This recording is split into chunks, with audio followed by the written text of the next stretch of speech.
दादा नमस्कार. नमस्ते. आता इथं जिल्हा परिषद पंचायत समितीच्या निवडणुका सध्या चालत होत्या. उद्या त्याचं चित्र स्पष्ट होईल. पण इथं तुमच्या तळशीत इथलंच गाव आहे का तुम्ही? हा इथलंच आहे. काय काय चर्चा कोणाची चालू आहे इथं? कुठल्या नावाची वगैरे काय? आता आमच्या गावातच उमेदवार आहे म्हणलं कोण आहे गावात तुमचं? हनुमान सिद्धूदाची बायको कोण काय ना तुमचं? संगीता अक्का. बरं अक्काच्या विरोधात दुसरं कोण आहे का माणूस? दुसरे आहेत पण आम्ही त्यांनाच हे करणार माने पण आहेत की मला. ना. असू दे की मग गावातलाच माणूस असं तुला शेवटी तुम्ही आमच्या करणार. गावाला म्हणलं गावालाच हे करणार की. तर गावातलाच माणूस असल्यामुळं गावातल्याच माणसाला नमस्कार. नमस्कार. आता पंचायत समिती जिल्हा परिषदेच्या निवडणुका सध्या दूर धरत आहेत. उद्या त्याचं चित्र फायनल होईल त्याचं. पण ह्या आपल्या तळसिंगी गावामध्ये कुणाच्या नावाची चर्चा आहे? कुठला उमेदवार वाटतोय बाबा ही योग्य आहे? हनुमतदार दुधाळ. दुधा हम्म.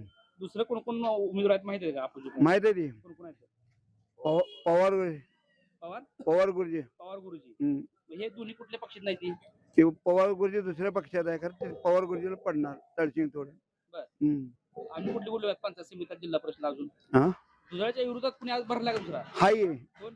ते एरडाव माने. माने. हम्म. मग आता मग दुधाळमध्ये आणि मानेमध्ये काय फरक आहे नेमका दोघांच्या कामामध्ये? जनसंपर्क कोणाचा आहे? यानं संपर्क पहिला इथला हाय माने खरं त्यानं आता 4-5 वर्ष झालं त्यानं कष्टी सगळ्या गावाला त्यानं मदत केली आहे का कोणाला जत्रा असो कुस्ती असो काय त्यानं दुधाळने केली आहे माने ना ना दुधाळने. दुधाळने केली हा. आता माने म्हणलाय की. नाही मानेची ओळख होती फक्त हा, हा, हा. गाववाला शेजार आहे म्हणून हे आम्ही आमचा इथलं तळसिंग दुधाळ आहे. मग आता महिलांचं त्यांच्या घरची बोल काय नाव त्यांचं? संगीता काय ते आहे संगीता अक्का. आणि मानेंच्या घरचं नाव काय? काय ते त्यांचं माहित नाही फक्त दुधाचं माहित आहे. हा. संगीता अक्का, विकास पक्का.